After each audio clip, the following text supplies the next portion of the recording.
ce mythe, ce avec, même simplement le petit mot avec, est un mot absolument nouveau dans l'histoire de la philosophie, hein, tel que Heidegger l'introduit à ce moment-là.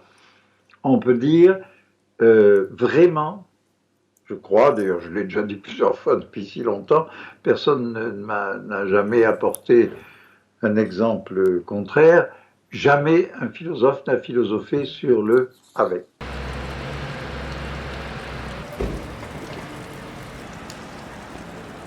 Il y a ceci de très intéressant, je crois bien que c'est le paragraphe 25 de Sein und Zeit, où Heidegger dit, après avoir dit que tout Dasein est mit Dasein, donc il est avec d'autres, et là il dit, ici le avec ne doit pas être pris au sens catégorial, mais au sens existentiel. C'est-à-dire qu'il n'y a pas d'existence qui ne soit pas avec.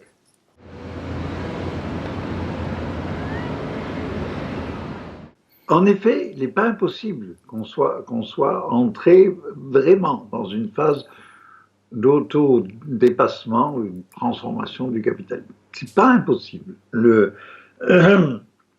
Parce qu'il est exact que la crise actuelle est vraiment quand même une crise du modèle qu'on appelle consumériste.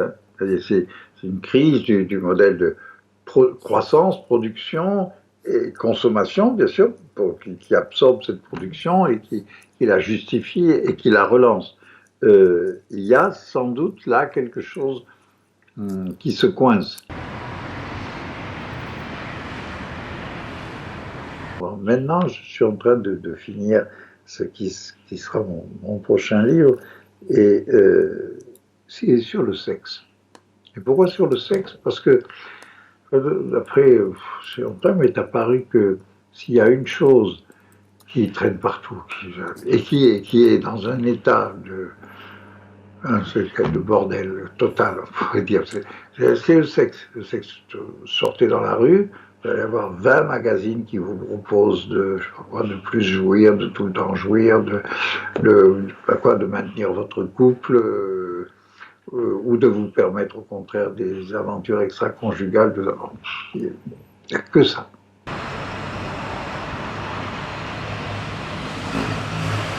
Moi, je pense une seule petite chose qui me semble mérite d'être dite, c'est que Freud est vraiment celui qui a le mieux perçu, mais sans savoir vraiment que c'est ça qu'il percevait, que quand Dieu est mort, quand il n'y a plus comme ça, quand il n'y a plus Dieu, c'est pas tout à fait que tout est permis, comme disait Dostoïevski, mais c'est qu'il y a quelque chose de l'ordre de ce qui fait vivre, de ce qui pousse en avant tous les vivants, d'ailleurs, d'abord, et puis les humains là-dedans, qui se révélait comme extrêmement important.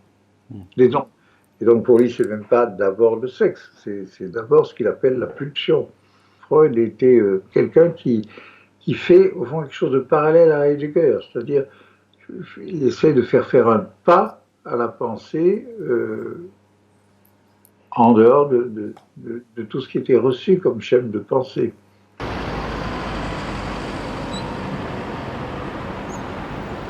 En fait, la philosophie est toujours dans un rapport, je dirais, mais touche à touche comme ça avec la religion. Bon, pourquoi? Le monothéisme, c'est l'ouverture de la civilisation, à l'infini. Soit dans la rencontre amoureuse, soit dans l'action politique autrefois, ou dans la pensée, ou dans le geste artistique aussi.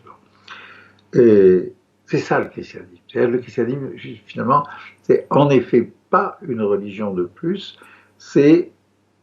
mais évidemment, c'est la forme religieuse que prend la grosse mutation anthropologique, même énorme mutation anthropologique, qui est ce qu'on appelle l'Occident.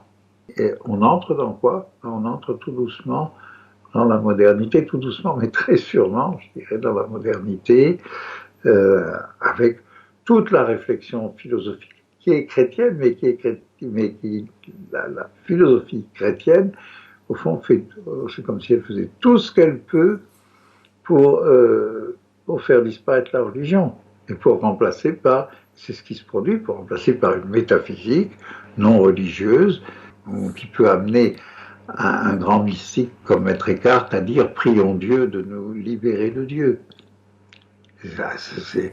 Pour moi, c'est la vraie parole chrétienne, si vous voulez.